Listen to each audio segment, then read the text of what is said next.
an end run around the automatic cuts that would take effect if the committee fails. Congressman Michael Grimm joins us now live from New York. He's one of the 100 lawmakers who wrote a letter of support to the committee urging it to, quote, put all the options on the table. Congressman, thanks so much for your time today. Good afternoon. Now, in addition to being a lawmaker, you're also a Marine, and so I have to ask you how worried you are about this committee not getting to that baseline figure, triggering automatic cuts, which would obviously have a great deal of impact on our defense spending.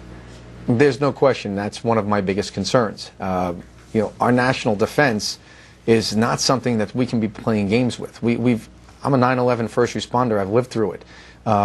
When we have right now intelligence networks in place that, yes, they're very expensive, but the cost of breaking them down is the cost of human life. So I would, caution all of my colleagues to be very, very careful when we're dealing with our national defense. And, at the same time, we have to deal with the fact that our national debt is a burden that threatens the very existence of the United States as well. I mean, how do you have leverage against China, for example, in dealing with Iran when we're so indebted to China? So all of these things are relative. You can't have a strong national defense if you don't have a strong economy, and we have to keep all of that in mind when we're making these decisions.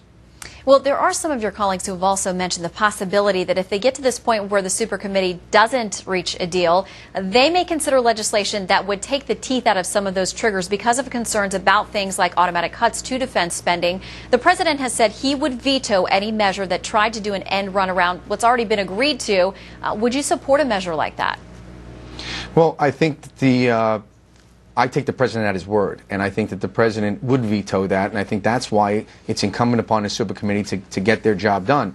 You already know there's over 100 members of Congress that have urged the super committee to be bold and do really what this country needs. Let's tackle our debt in a way that makes a significant difference so that the world can see we're serious about our debt and we don't get downgraded again. The number we're looking for is $4 trillion. That's really what we're looking for out of the super committee, to be bold, to show true leadership, and to show that we can put our country first and put it way beyond all the partisan rhetoric and the partisan politics. So I'm going to be optimistic, and I'm going to be hopeful that they're going to go not only to the $1.2 trillion but well beyond that.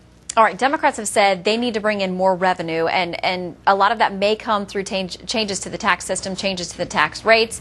They say that some people are not paying their fair share. They can be doing more. Republicans say they've got to see a willingness from Democrats to reform entitlements, tough things like Medicare and Social Security.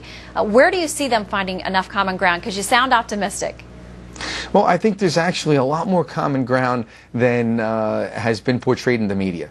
For example, there's 51% of Americans that are not paying any taxes at all. That's the first place we should start. Let's look at whether it's 20%, 25% of that 51 that can and should be paying their fair share. I think it's healthy when more citizens have skin in the game. So I think that's a common sense approach. The other thing is we know that some of the corporate loopholes are ridiculous, and the effective tax rates are much, much lower than the marginal tax rates. So I think we can actually lower marginal tax rates, but increase the effective tax rates on a lot of corporations while getting the 51% to start to pay their fair share, which means revenue increases. On the same side, listen, entitlements, it's not rocket science. When these programs were put into place, the numbers were different. People were expected to live until 68, 69, sometimes 70, but they weren't expected to live into their 80s and 90s. So it's obvious that the formulas have to change so that we can keep these safety nets sustainable for future generations. And I think that everyone I've spoken to on both sides of the aisle understands this. So it's really a matter of getting the cameras out of the room, sitting down, and having an adult conversation without partisan rhetoric. And I think we're getting there. I really do feel that we're starting to make some headway. All right. The rest of America certainly hopes so, too, as well. Congressman Michael Grimm, thank you for your service, both as a lawmaker and as a Marine. Thanks for your time. Thank you. Well, Penn State.